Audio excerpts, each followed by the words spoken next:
Hello guys, Flood Control Project Jamas Contractor in Marikina and Pasig. Ganito na po ang kanilang mga ginagawa dito, mga kababayan. Ito po, tuloy-tuloy po ang kanilang dredging po dito. Yan, makikita po ninyo napakaraming mga burak ang mga tinatanggal nila. At dito sa kabilang parte ang kanilang tinatambak po yan, mga kababayan. Yan, oh. Tuloy-tuloy po ito, mga kababayan. Umaga at gabi ang kanilang mga ginagawa dito. Ganito na po yung sitwasyon dito sa may Marikina River.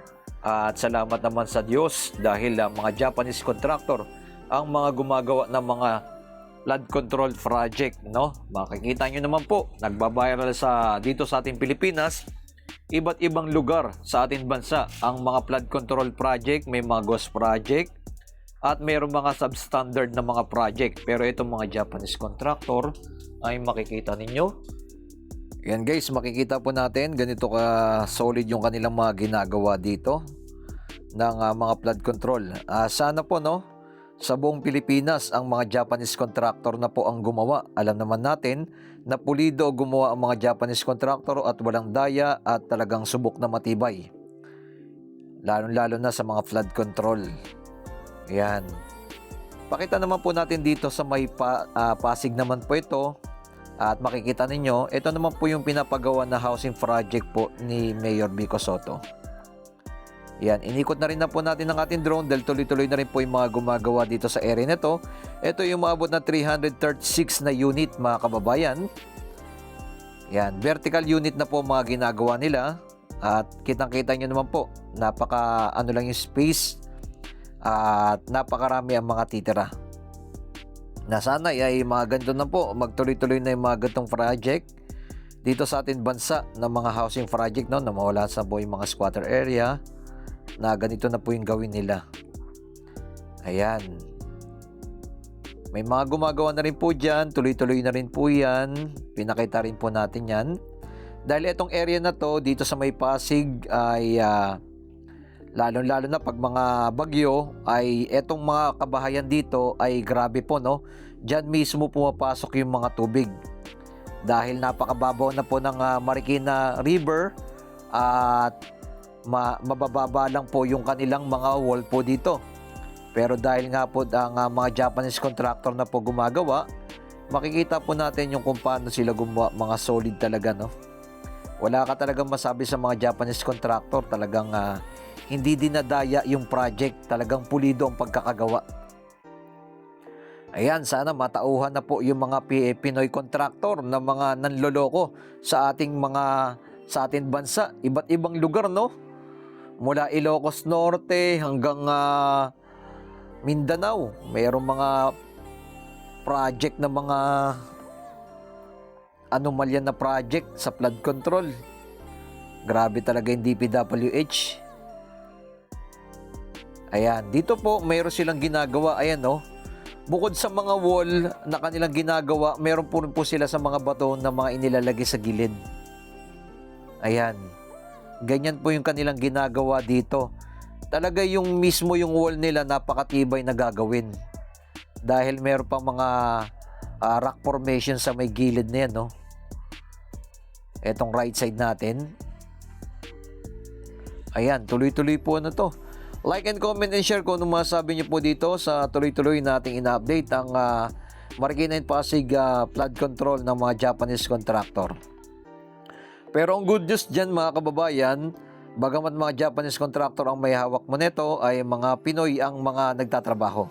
Yun yung pinakamaganda ng kanilang ginagawa. Dire-diretso yan hanggang doon sa may bridge ang kanilang mga gagawin. Ayan.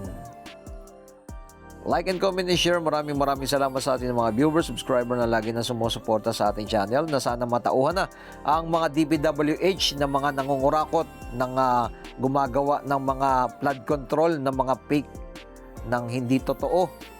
No, nabunyag na po yan ng ating Secretary Dizon, no, na napakarami ng mga flood control. Ayan, i-comment nyo na below kung ano yung masasabi nyo po dito at pabor ba kayo na dapat ang mga foreign contractor na pumawak ng mga major project ng mga Japanese contractor. Kagaya po ng ina-update natin, no? Ang North and South Commuters Railway ay mga Japanese contractor ang may hawak. Ang Metro Manila Subway, Japanese contractor din ang may hawak. Yan ang mga major project na ginagawa na sana magtuloy-tuloy na po, no? Pati sana yung mga kalsada, dahil yung mga kalsada na mga ginagawa nila ng mga DPWH, mga walang bakal, no? Nabunyag na po yan na ginagawa nila, no? Kaya pala mabilis masira yung mga kalsada sa mga highway dahil mga walang bakal ang inilalagay. Ayan, sana matauhan na yung mga nagtatrabaho dyan sa DPWH. Grabe kasi yung mga corruption na nangyayari dito sa ating bansa na nabubunyag na napakarami, no, na ginagawa nila. Na sila rin naman pala ang mga nakikinabang. Bilyon-bilyon na pondo ng ating bayan. Ayan, dito sa area na to makikita nyo, ito yung mga nagawa na nila ng wall. Ayan, no. Tignan nyo po kung gaano katibay, oh. Yang gilid na yan, may maglalagay rin po sila dyan ng mga bato dyan sa area na yan. Pero dito, hanggang pinakataas po niyan ay bakal talaga. At sing magkakakonek-connect po yung bakal na kanilang ginagawa dito. Ayan. Talagang wala tayong masabi dito sa mga Japanese contractor pag gumagawa dito sa ating bansa. Talagang matibay. Ayan, no. Etong area na to, ayan, no, yung bakal, oh. Tignan nyo naman po kung gaano kasolid yung mga bakal na inilalagay. Grabe, no? Yan ang ebidensya na talagang ang mga Japanese contractor ay napakagaling gumawa. Hindi naman lahat ng mga Pinoy contractor. Meron talagang mga contractor din ng mga Pinoy na mga matitino. Pero yung iba lang talaga nakahawa. Kaya ganun ang nangyayari.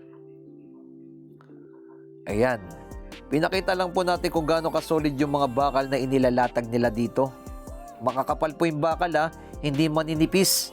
Yung ibang mga flood control na kuha na natin ng mga video ay napakanipis ng inilalagay. At etong zip file na nilalagay nila dito ay talagang sakto ang sukat. Ayan. Ganyan po ang kanilang mga ginagawa dito na po yan. Sa may Santolan na po ito, mga kababayan. Na ating ipinapakita, kabilang side na po ang kanilang ginagawa. Dito sa right side sa mga bahay, napakataas po ng pinakawall niyan. Ayan. Ayan, oh. Kitang-kita nyo naman at napaka-kinis ang pagkakagawa nila, oh. Talagang pulido. Hanga talaga ako dito sa mga Japanese contractor na ating ginagawa dito sa may Santolan na po sila, mga kababayan. Yan. Ganyan po ang kanilang mga ginagawa dito. Talagang napakatibay at napaka-solid. Ayan, no? Nandito na po yung mga heavy equipment nila. Etong area na to at ito yung mga kabahayan po dito. Yan ang ating mga latest update natin sa ating mga viewers, subscriber na lagi nang sumusuporta sa atin. Na muli tayo nakapag-update dito sa may Marikina and Pasig. Marikina River na kanila na pong ginagawa, na tuloy-tuloy na po. Ito po yung mga bahay na mga nakatira po dito. Pinaalis na po sila. Bali, ang relocation po nila, itong pinapagawa ni Mayor Vico Sotto na housing project dito sa pinakita natin. Yan. Yan po ang ating aabangan sa mga hinaharap na tuloy-tuloy nating ina-update. Tignan nyo naman dito. Yan, oh. Wala na po yung mga kabahayan dito. Yan. Dito naman tayo sa kabilang side. Dito naman po mismo ay sa may Marikina po ito. Dito na po sa may statue ni Marikit naman po. Makikita nyo naman dito sa area na to ay tuloy-tuloy na rin po yung ginagawa sa may bridge na po tayo. Ayan, no? Ayan. Dito sa bandang unahan ay sinisimulan na rin po nilang maglatag dyan ng mga semento, patagin, dahil pinapaganda na po dito mismo sa area ng statue ni Marikit. Yan, may mga bilog na paganyan, no, sa may bandang unahan. Ito, hinuhukay na rin po nila. Ito yung mga drainage po kasi dito, eh. Ayan, no. Makikita nyo yan. Talagang inaayos rin po nila. Talagang pulido talaga pagkakagawa ng mga Japanese contractor. At dito sa area, napakarami na po ng mga gumagawa dito. Ayan, oh. Inaayos na rin po talaga nila yung mga drainage ng mga daanan ng tubig dito. At dito sa may area, ayan, inaayos na rin mismo yung statue ni Marikit. Pakita natin sa inyo na ganito na po ang kanilang mga ginagawa. Ayan, oh. Inuhukay na po nila yan. Makikita ninyo. At inaayos na rin po nila itong area na to. Ayan, talagang dito pinapaganda na po nila itong area na to. Yan ang ating mga masasaksihan. Ayan, tuloy-tuloy na rin po yan, no? Yan, like and comment and share, and maraming salamat sa ating mga viewers, subscriber na lagi na sumusuporta sa ating channel. Sa may bandang dulo, sa may bridge, diyan, nagdi-dredging na po sila dyan. Inaayos na rin po nila itong area na to dahil napakababaw dito sa area na yan. Yun, no, bandang doon sa may dulo. Okay, maraming salamat sa inyong lahat dyan, and keep safe palagi, and God bless. Mabuhay ang ating bansang Pilipinas. Ito pong muli ang inyong lingkod, Skywalk TV. Ito ang ating mga drone shot dito sa may Marikina and Pasig.